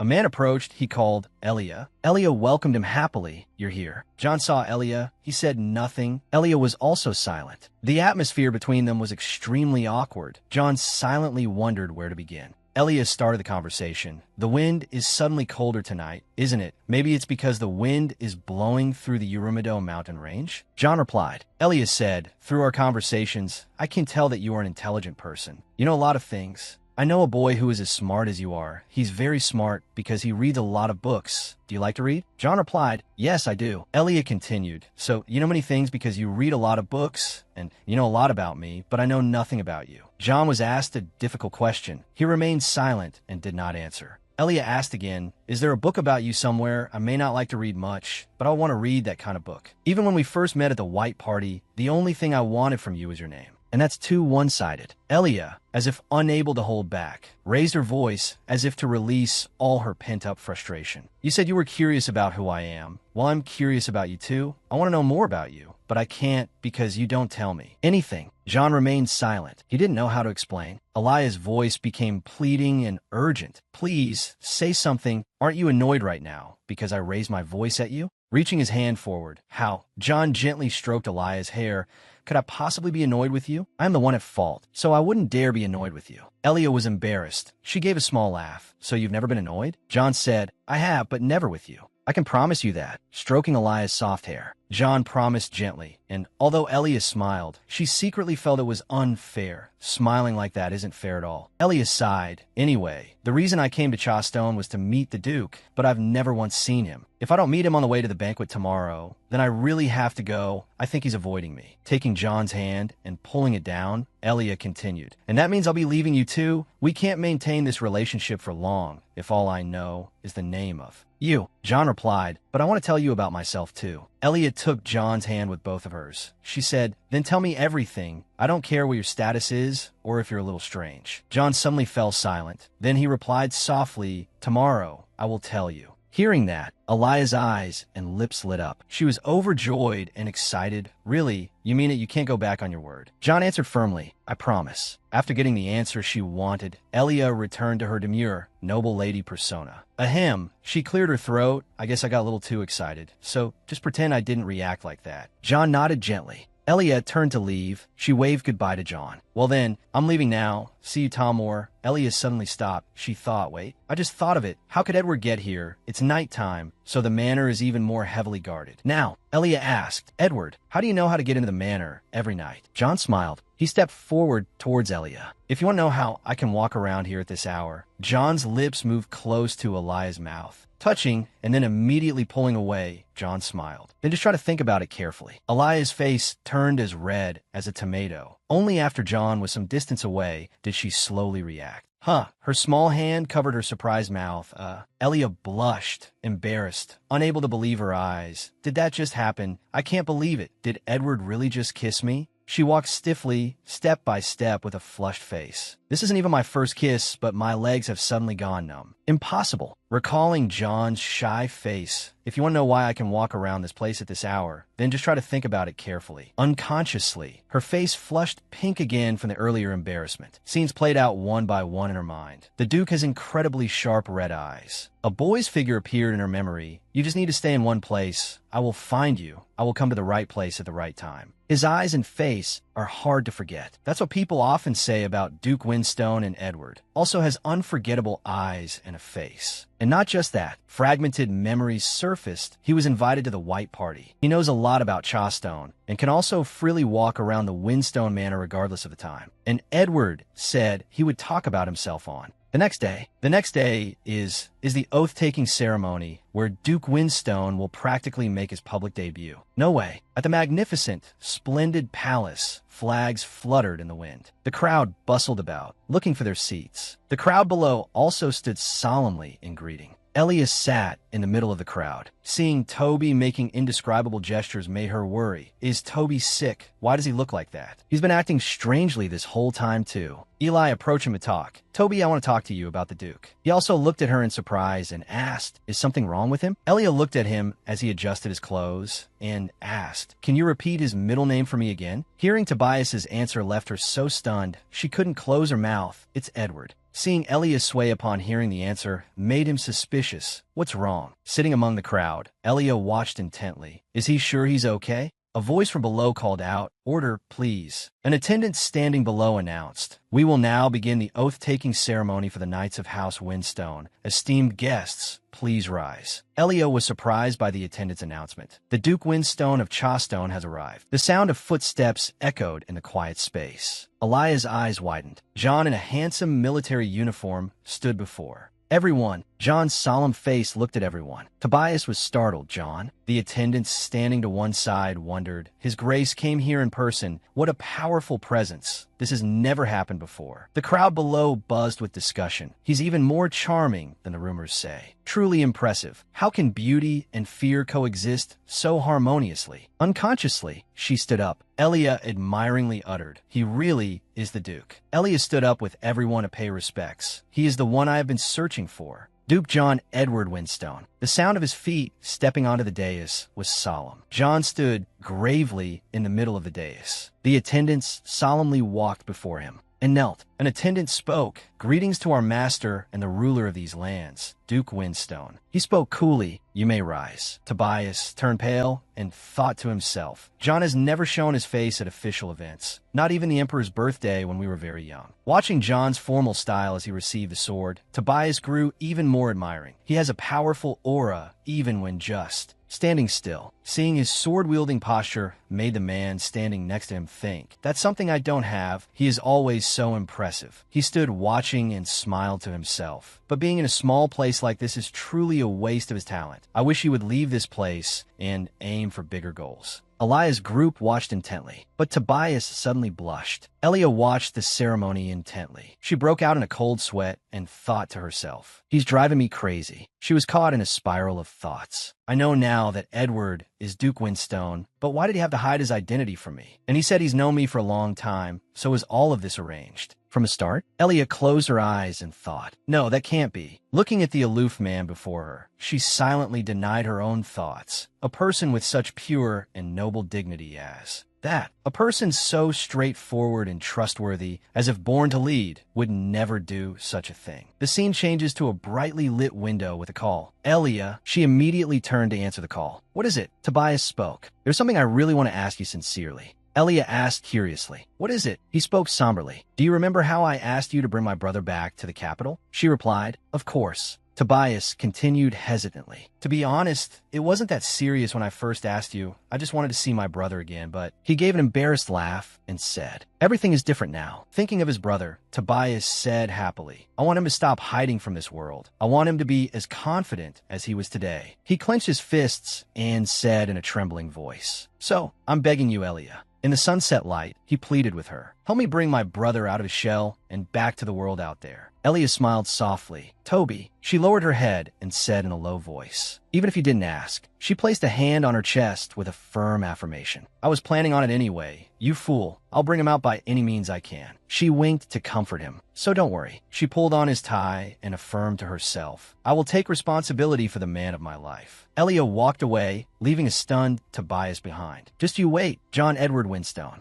Footsteps moved softly on the tiled floor. In the quiet hallway, the silhouette of a young woman passed by. Elia walked absently. Where could he be? She thought to herself as she walked. Duke Winstone. Elia walked listlessly through the woods. Will he be in this garden again? The lights in the garden suddenly lit up. Elia stopped and stared. Before her appeared the tall figure of a man. Figure. John called her name. Elia. She answered timidly. You're here. He swallowed. Elia held her skirt and curtsied politely. Greetings, your grace the Duke. Suddenly she looked at him with wide eyes and said, Ah. She smiled cheerfully and said to him, It's a pleasure to meet you. Elia bowed politely. I did not know you were the Duke, so I did not address you by your title. I hope you can forgive me. John looked at her fondly and replied, You can just call me by my name. Elia asked curiously, May I call you Edward? May I? He stepped closer and gently took her hand. No. He looked at her shyly and murmured, Call me John. Just John is fine. She looked at him fondly and thought to herself, He's still so bad at this. Just holding hands,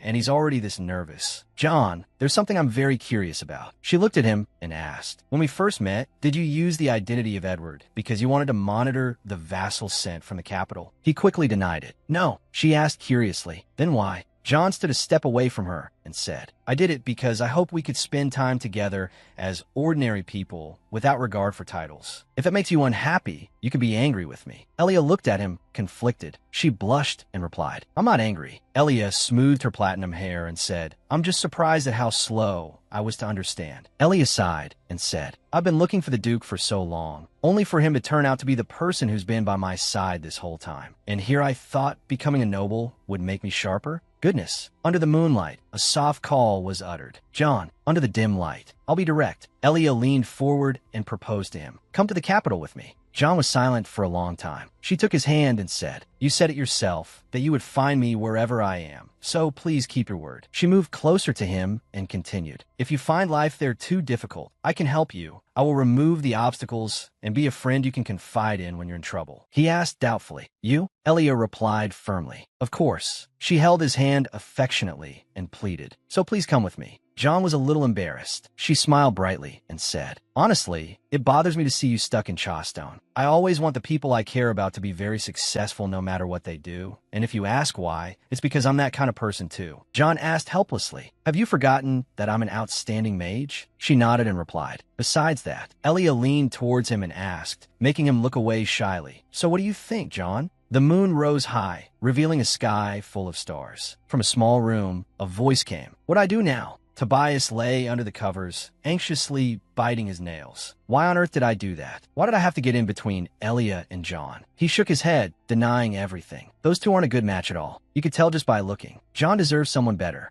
Tobias ruffled his hair under the covers in frustration. Now the two of them are probably awkward, and I still dared to ask Elia to bring John back to the capital. Why oh why? A knock came from outside. Toby, it's Elia, he shouted from under the covers. This is crazy. She knocked and called. Toby, I'm coming in. Seeing he still hadn't opened the door, she thought to herself, I heard his voice, didn't I? Elia pushed the door open and asked in alarm, What are you doing? Tobias, in pink pajamas, whimpered and called her name. Elia, did you buy this set in Andres? I told you to throw it away. He threw himself at her. I'm sorry. I'm really sorry. She turned pale. If you're so sorry, then throw this outfit away. Before she could finish, he started complaining to her again. I didn't mean that. I meant about my brother. Hearing that, Elia looked at him in surprise. Tobias, with tears streaming down his face, cried to Elia, I knew about John's identity. I knew from the very beginning. He said resentfully, But I separated you two because I thought you weren't a good match. It's all my fault. Elia frowned at his lament. I know that I no longer have the right to ask you for anything. Tobias took her hand and said gentle words. Please try to persuade my brother. I know it's very difficult, but you. Elia, furious, shouted, I've heard enough. Elia used a move to lock Tobias's arm. What, me and John aren't a good match? And what was that about it being very difficult to persuade him? He cried out in pain. That's why I wanted to apologize. he said in confusion. I also want to apologize for urging you to leave. She looked at him thoughtfully and replied, well, at least you realize you were wrong. Under the dim candlelight, he asked, I know it will take some time to rebuild my relationship with my brother, so can you stay here for another month? She answered bluntly, no. Elliot turned and replied with a smile. I only need to stay a few more days to say a proper goodbye to the kid. Tobias asked sulkily, what? Only 3 days? Is that possible? She crossed her arms and replied.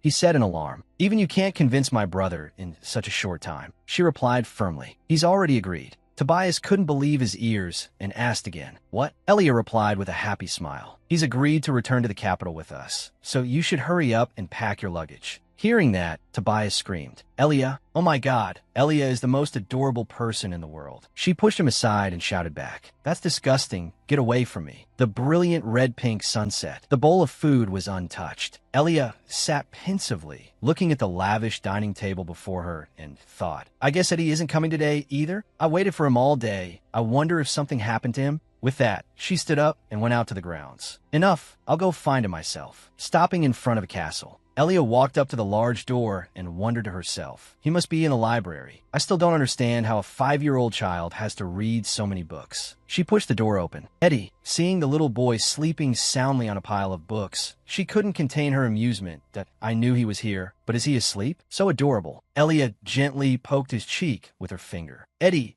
wake up. Seeing the boy hadn't woken up and was letting out a few sleepy snores made her stare at him, speechless. Elia was flustered. He's not waking up? That's strange. She called out, Eddie, come on, wake up. She tried to shake the boy awake with her hands. You'll catch a cold if you keep sleeping here. Elia lay down next to him and teased him. If you don't wake up after I count to 3, I'm going to kiss you. 1, 2, Seeing the boy was still fast asleep, she puckered her lips. She sat up, helpless, and smoothed her hair. He's really sound asleep, isn't he? Oh well, I'll take him to bed then. Looking at the books scattered everywhere made her curious. But what are these things here? They all look so difficult to understand. Is this what's keeping him from going out to the garden? Elia lifted the little boy onto her back. Let's go. She carefully picked up his books. We should bring these too since they seem important. Elia looked lovingly at her little brother, who was fast asleep. We don't have many days left with Eddie, so this is one of the small things I can do for him. Night fell. A pair of eyes slowly opened. A woman's voice rang out. You're finally awake, sweetie. Eddie shouted in alarm. What's happening? Why are you carrying me on your back? Elia looked at him and replied, you wouldn't wake up, so I was just taking you to your bedroom. He blushed and shouted, put me down right now. She laid him down on the bed and said gently, all right, sweetie. Elia thoughtfully took off his shoes for him. You must have been very busy these past few days, haven't you, Eddie? Looking at the pile of books on the table, she asked curiously, what has been keeping you so busy? Eddie sat obediently on the bed and replied, nothing much. Elia sat on the chair next to the bed and said caringly, good, let's sleep now, Eddie. He was troubled by many things. I don't have much time left in Chastone, so I can't leave with things in this bad state. I need to find as many ways to regenerate as possible before I leave. Eddie said in a low voice, I'm not going to sleep. I plan to stay up all night. Elia pushed his head down onto the bed and said enthusiastically, just hurry up and close your eyes. She comforted him. I won't leave until you go to sleep. As she patted him to sleep, she said, if you sleep well today, let's look forward to some fun gossip tomorrow. He shyly drifted off to sleep. Eddie thought to himself with delight. So warm and comfortable. Elia slowly lulled him. There. Each pat she gave made his heart feel more at ease than ever. It's as warm as when my mother lulled me to sleep when I was little. I could really fall asleep right now. Sujin, standing nearby, was also happy. She slowly entered with cake and tea, surprising Elia. She stood up cheerfully to chat. Sujin, did you come to see Eddie? She also replied cheerfully, yes, but it seems he's already asleep. She thought to herself, actually, I brought snacks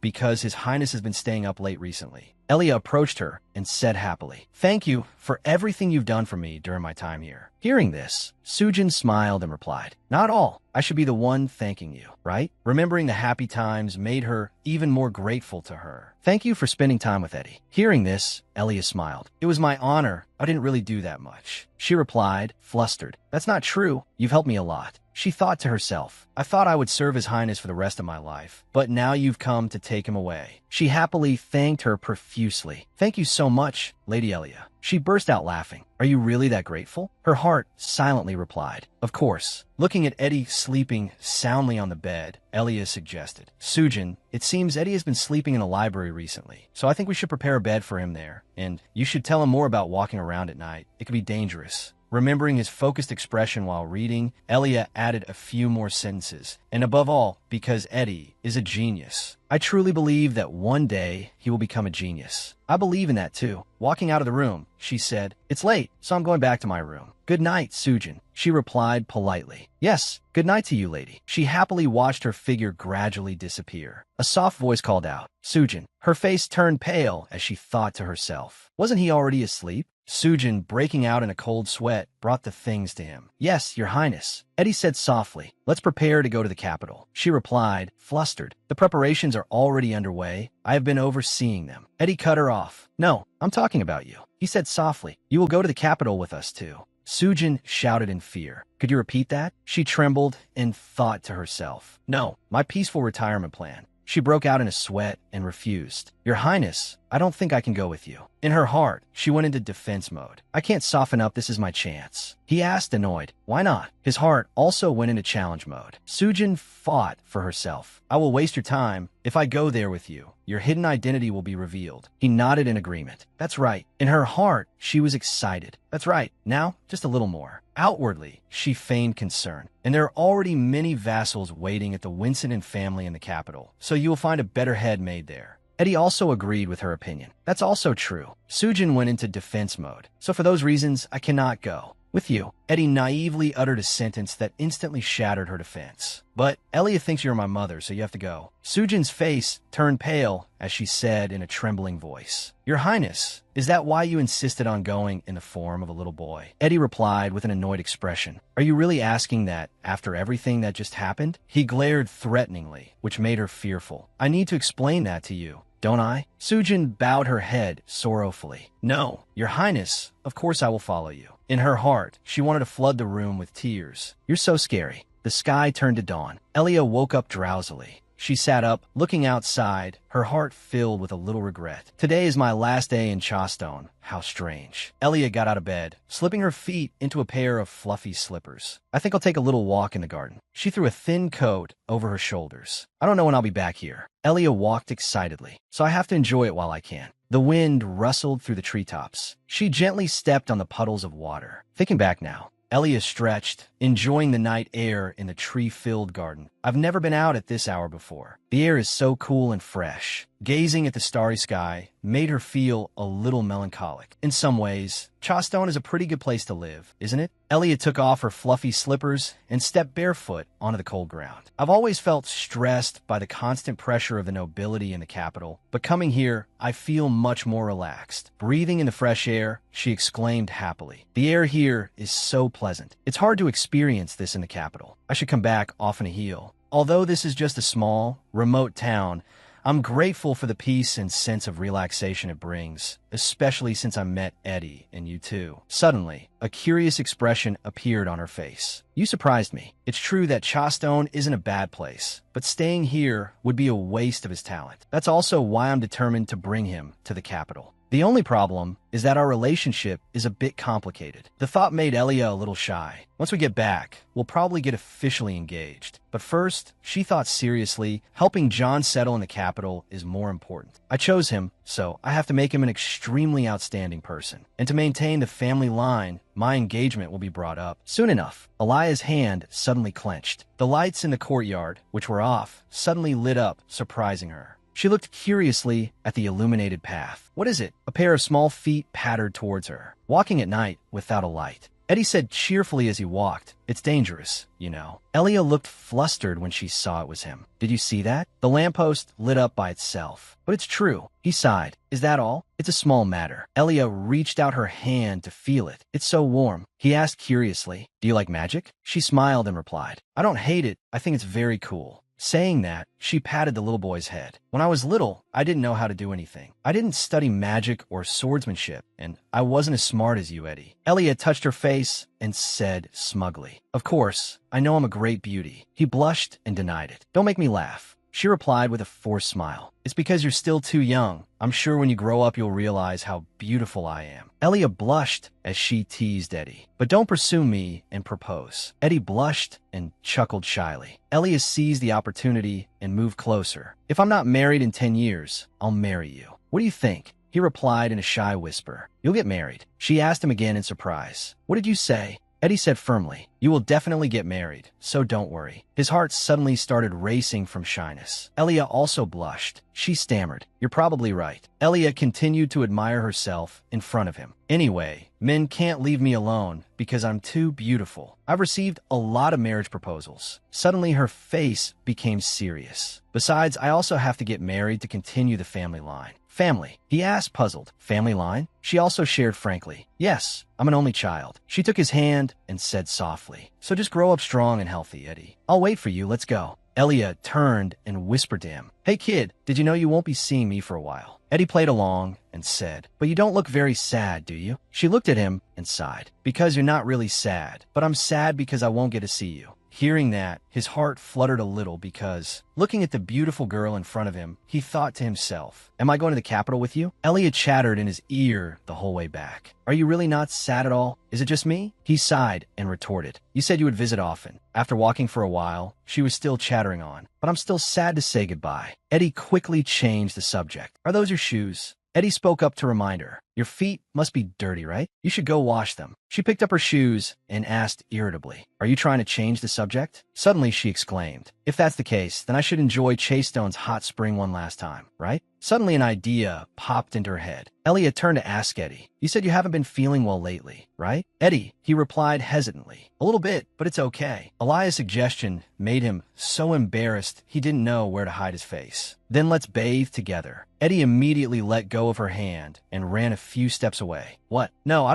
won't do that. Elia still naively suggested. Why not? I need to bathe and you've been tired lately. Soaking in warm water will make you feel much more relaxed. She placed her hand on her chest and expressed her feelings. I also want to create an unforgettable memory with you before I go. Eddie's face turned completely red, his mouth firmly refusing all suggestions. No means no, I won't do it. Ignoring his resistance, Elia immediately picked him up and carried him away. Come on. She happily held him in her arms. You don't have to be naked. You could just soak like this. Eddie struggled to resist. Let me go, he shouted, blushing. That's not the problem. Elia turned to look at him curiously and asked, Then what is it? Tell me. He stammered, unable to speak.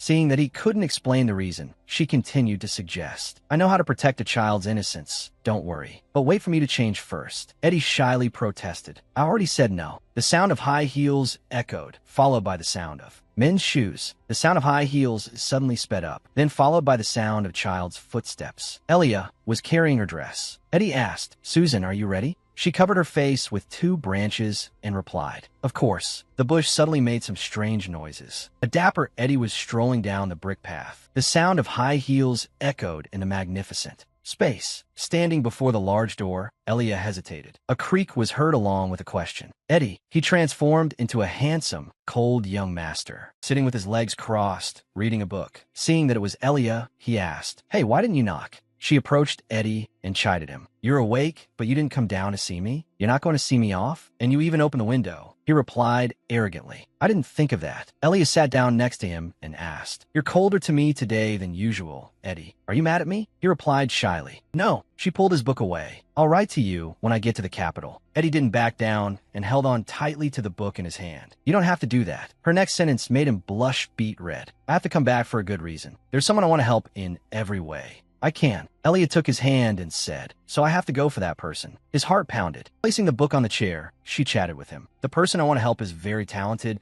but he's not very good at speaking, so I have to go to help him. Even though it doesn't look like it, I have a good eye for people's hidden potential. Elliot patted his head and said, So I hope you'll understand, Eddie. His heart was in turmoil. His inner voice exclaimed, It seems Elia really cares about me. Seeing her sincerely care for him made him feel a little flutter more than he thought. She leaned close to his face and whispered, Eddie, can you wait? Then she planted a kiss on his cheek. Until I come back, okay? Both his ears turned bright red. Elia stood up, patted his head, and said, Because I'm a beautiful and kind lady, I won't kiss you on the lips. I told you, right? Your lips are only for the person you truly care about. She waved goodbye to the little boy whose face was as red as a tomato. See you next time, Eddie, goodbye. He unconsciously touched his cheek. How foolish. Eddie climbed out the window and transformed into a handsome, dashing man. These lips of mine are all ready for the person I care about. The sound of a horse-drawn carriage clattered on the gravel road. Elia watched John intently as he was engrossed in reading a book.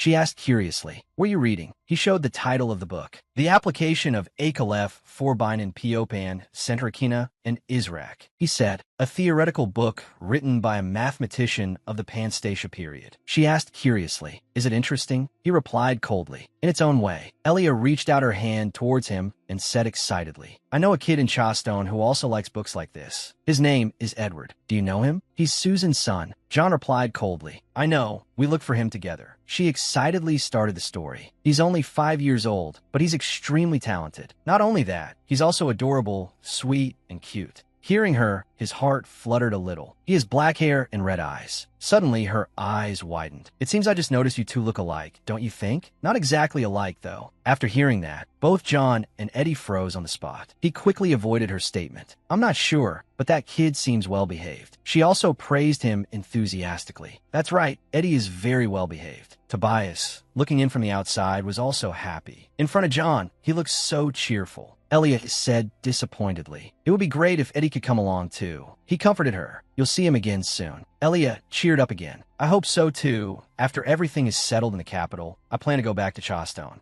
Jean frantically flipped through his book. Or he could come visit you. She waved her hand in denial. That's not possible. He's still too young, and there won't be anyone to look after him because Susan is very busy. John immediately suggested, if he stays with you, everything will be fine. Elia thought it made sense and agreed. That's right, isn't it? In her heart, she praised him. He's so handsome. Even his voice is nice. Elia asked in a firm voice, so what do you like, Your Grace? He asked her back, what I like. She replied, yes, for example, books. John thought for a moment, then suddenly replied, you. She blushed and stammered. That's not what I meant. But in her heart, she was happy, so straightforward, he flirts like that sometimes. Elia began to lecture, and you can't say things like that in the capital. You can't let others know what you love or hate. He nodded. All right, Elia shyly asked him again. So what do you like or what are you good at? John conjured a flame in his hand and said, magic. Seeing the flame in his hand made her interested. Elia asked curiously, I heard you're not much affected by fire. Is that true? He answered frankly, I'm quite heat resistant. The attendants outside were all chattering. Why is it so hot all of a sudden? Inside the carriage, Elia said with interest, it must be very useful in the summer. I don't like summer at all. He asked caringly, you can't stand the heat? Her eyes lit up with curiosity as she asked, how did you know? Did you use magic to analyze it? Did you analyze my personality with magic? That's why you never asked me anything. John smiled smugly. You don't learn those things with magic. Elia exclaimed in disappointment. That's too bad. If it were real, I would learn it immediately. Communicating with people would be so convenient. Suddenly, he stared at her strangely. After a while, he spoke. You can't learn it. You don't have that much magical energy in you. And you also have to like math, because equations are necessary to use magic.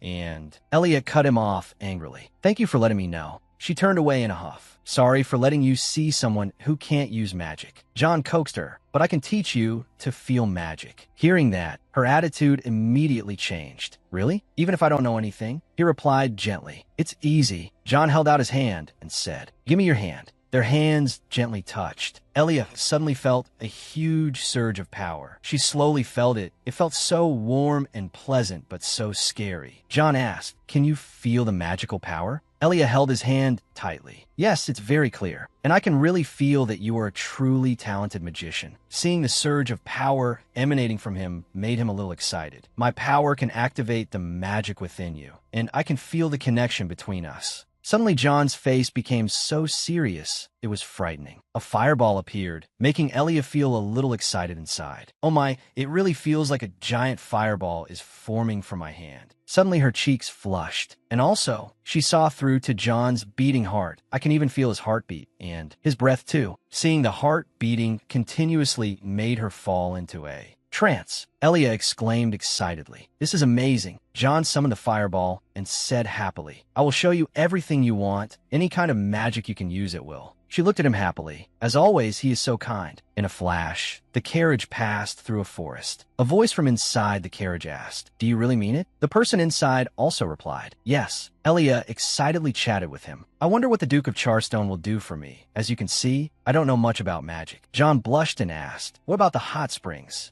Elia imagined excitedly. Hot springs? John said smugly again. I heard there are no hot springs in the capital. Elia said excitedly. Eddie told me that only an outstanding magician like you could create a hot spring. It must be true. John replied happily. Of course, I can create them for you. She exclaimed with joy. Wonderful, I can't wait. In the carriage, she excitedly asked him questions. Can you show me other types of magic? John, feeling proud, agreed. Of course, but this time I will perform some ice-based magic for you. Tobias, leading the procession outside, was also happy in his heart. We're almost there. He turned around and called out, cold. He and his retinue shivered and shouted, oh my God, it's so cold. Why is it suddenly so cold? Elia praised enthusiastically. Oh my, it really feels like a snowstorm has blown through. John said smugly, creating fire is as easy as flipping my hand for me, but creating ice is what really makes me feel like I'm using magic. John asked caringly, how do you feel experiencing magic for the first time? Elia immediately expressed her thoughts. It's great. Power is something I've always longed for. I crave it and strive to achieve it because you need power to protect yourself and your loved ones, she said shyly. So, Elia smiled brightly and continued, I think this is why I respect you so much.